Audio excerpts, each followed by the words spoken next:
Story వచ్చేసి 1999లో జరిగింది. ఇది ఒక రియల్ స్టోరీ. స్టోరీలో హీరో నేనే, డైరెక్టింగ్ అన్ని నేనే. ఇంట్రెస్టింగ్ ఉంటుంది స్టోరీ మొత్తం చూడండి. అట్లా 9th క్లాస్లో ఉన్నవాడిని.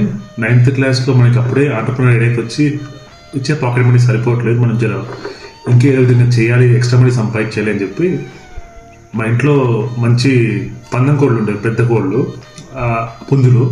సో డాడీ నా కోసం హెల్తీగా తినాలని చెప్పి గుడ్లన్నీ ఫ్రిడ్జ్లో పెట్టాడు. ఒక 10 గుడ్లు అవగానే తీసుకెళ్ళి ఒక ఫ్రెండ్ దగ్గర ప్రపోజల్ పెట్టాను. అరే బాబు, ప్రొడక్షన్ నువ్వు చూసుకో, నేను మార్కెటింగ్ సేల్ చూసుకుంటా అని చెప్పిన. వాడు కష్టపడి వాడు పెట్టుకుని ఒక 10 పిల్లల్ని పెడితే 4 చచ్చిపోతే 6 బతికించి 6 పిల్లల్ని 3 months చేసిన తర్వాత ఇంకా అమ్మటం స్టార్ట్ అవ్వలేదు.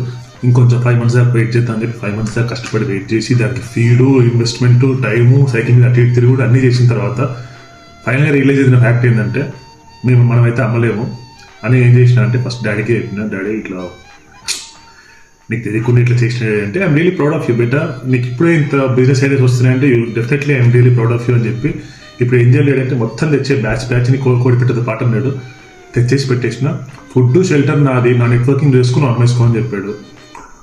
ఒక 1 month అయిపోయింది. 1 month అయిపోయిన తర్వాత కోడి పెట్టిన సండేకి వదిలేశాడు.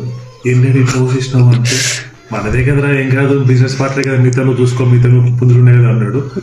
ఆవిడ వచ్చేసి నా పెట్టాను అడిగితే ఫ్రెండ్ ఉంది, అమ్మిన తర్వాత నీకు డబుల్ ఇస్తారా అని చెప్పాను. ఇంకో 2 months అయింది, నేను నమ్మలేకపోయినా. నేను వచ్చేసరికి స్కూల్కి వెళ్ళి వచ్చేసరికి 3 అమ్మేసిడ్డాడు. ఇదే ఇట్లా అనుకున్నావు అంటే నేను నిన్ను అమ్ముకోమని చెప్పాను, నేను అమ్మని చెప్పలే కదా అన్నాడు. మొత్తంగా అయితే 4 నెలలు అయిపోయిన తర్వాత 6 పుంజులు అమ్మేసి మొత్తం డబ్బులు పెట్టేసుకున్నాడు. Moral of the story last ఏమిటంటే don't play games with daddy అన్నాడు. నువ్వు చెప్పేది